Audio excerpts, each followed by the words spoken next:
Hello, Pagan Pages readers.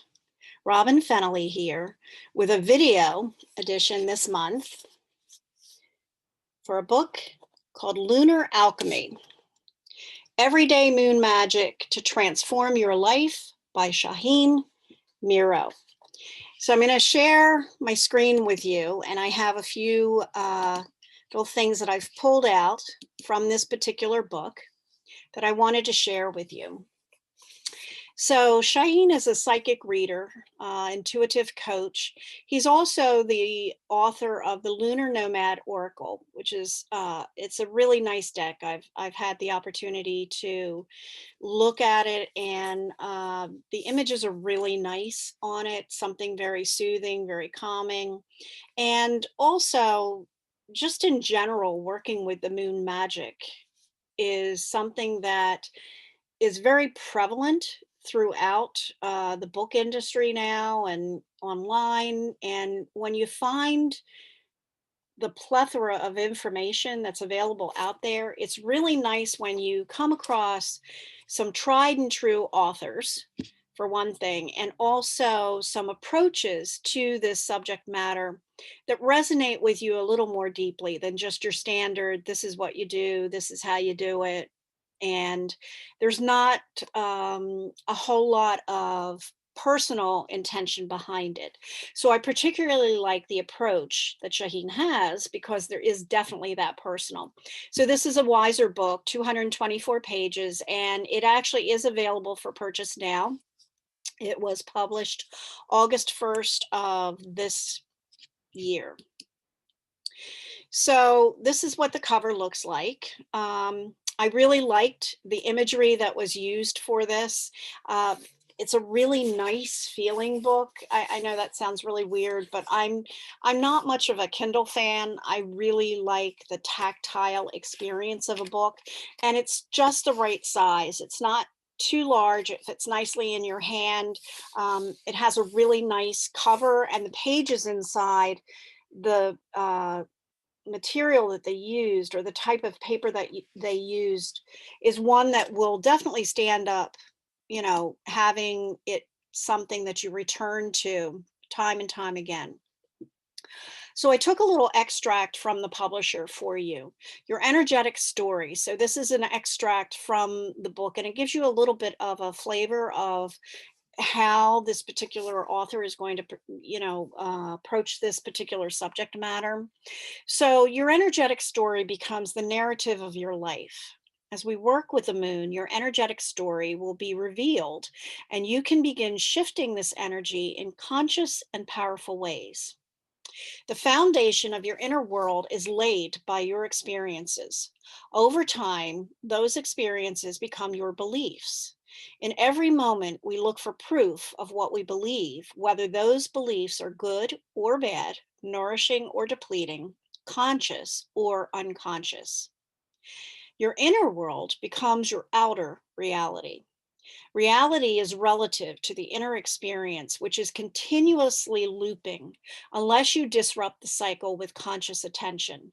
If you couple attention with clear intention and follow those intentions with action, then action and ownership create empowered change.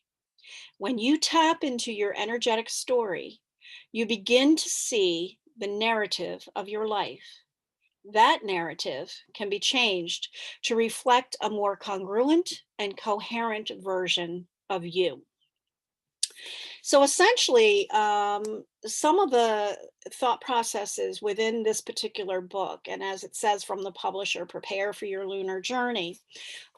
There's also that approach that you're not just doing the actions of celebrating or honoring or working with the energies of the lunar phases for the results, the magical results, but by virtue of doing the work and building up and beginning to resonate with a specific type of energy that is cultivated through each of these different moon phases, you learn how to better manage your own self. And in better managing yourself and learning more about yourself, you also learn what your own philosophical beliefs are.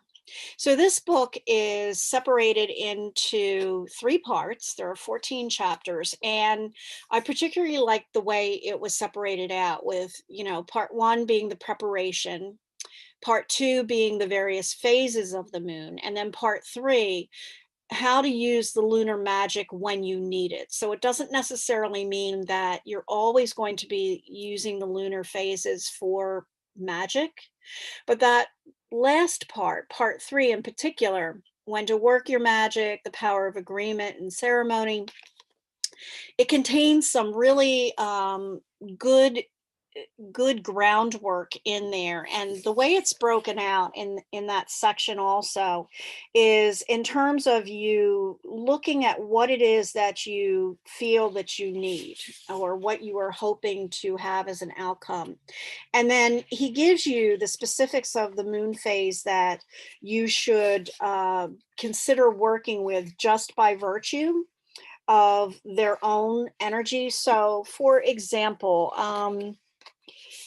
spiritual cleansing and blessing for the home. So he also gives you the how to. So it's not just a discourse on use this moon because, and here are some ideas. There's actually clear, concrete instructions for something that you could do. So spiritual cleansing and blessing for the home, moon phase is actually any phase, which makes absolute sense because we are continually, as we live within our homes, we are continually changing the energy within them. Energy is constantly moving through it. And you can't or you shouldn't limit yourself to it only being an exercise that you do at a new moon. If you really feel that you need to bless your home or you need something to be cleared away, you should be able to use any moon at all and adapt that to it. Let's see, let's look through and let me see. Oh, to open your psychic senses. So for this, the moon phase is the full or the waning moon. So in this particular exercise, the recommendation is about brewing dandelion root tea at a full or waxing moon, and that will gently open up your psychic senses. Drinking this tea before a meditation or divination practice will also sharpen your senses. Speaking out to your spirit guides, your helpers in whatever way you wish. The dandelion root is very good for clearing and for purifying your system. So if you are looking to enhance your psychic work, using something like that is going to not only work on your physiology, but it also works on your subtle bodies as well and helps to clear away. The one thing that I would say, which I don't really see here, is that in terms of using any herbal preparations, to make sure that there aren't any problems depending on perhaps medications that you might take or something like that. Just always make sure that you're checking things before you actually use any herbal remedy in any book, unless it's coming from your doctor specifically. I would always check and make sure that there aren't some subtleties that may not make it a good choice for you. Part 1, preparing for your lunar journey. This I really liked as well. The moon is your mirror, as above, so below, your own energetic story, and cycles and phases. There's a lot of information in here, lucid dreaming, journaling, the inner journey. So the idea is that after most of these exercises, there is a journaling component to this as well that helps you stay on track. Also helps you track, what is occurring, what's happening in your life at any given moment, and how you're responding and reacting to the various things that are coming into your experience. The second part, the phases of the moon, and working phase by phase, there's some really nice exercises in here that you can do and then incorporate into attuning yourself more closely to that specific phase. So I just opened up to one, a stillness practice, just taking a moment to focus on your breathing, using this stillness exercise, turning your attention inward. These are all things that, as you are working to attune and resonate more fully with any of the esoteric hermetic practices, stillness is a really important thing for that. And I've not necessarily heard it or seen it written quite in this way in association with doing lunar magic. He says here, stillness practices, each of these methods will enhance your inner awareness and sense of stillness. And then the suggestion is with meditation to spend a few minutes daily in meditation. Again, this is minutes, which makes it practical, makes it more bite-sized, makes it more doable. Suggestions not spending hours, but just a few minutes each day. This can be done before you begin your day or just when you end it.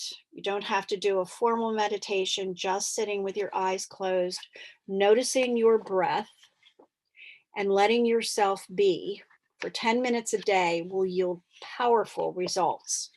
So this is a really good practice in that if you're going to begin working with these different phases of the moon, you have to quiet yourself first to be able to differentiate and distinguish between what each of the phases are.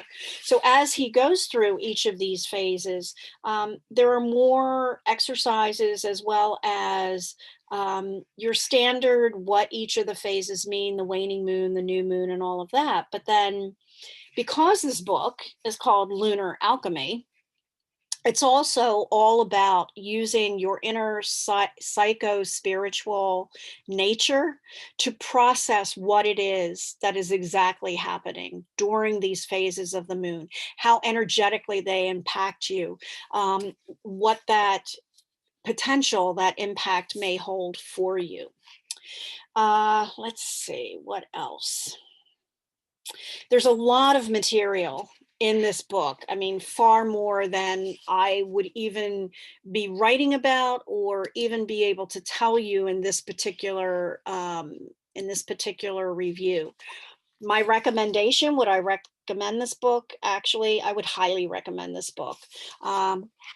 Just enough information to get you going, and more information than that if you really take the time to be still, read between the lines, and it gives a really nice diverse approach to something that, as witches and pagans and magical workers, we may feel that we already are very familiar with. You won't be familiar with most of the things that are in this particular title.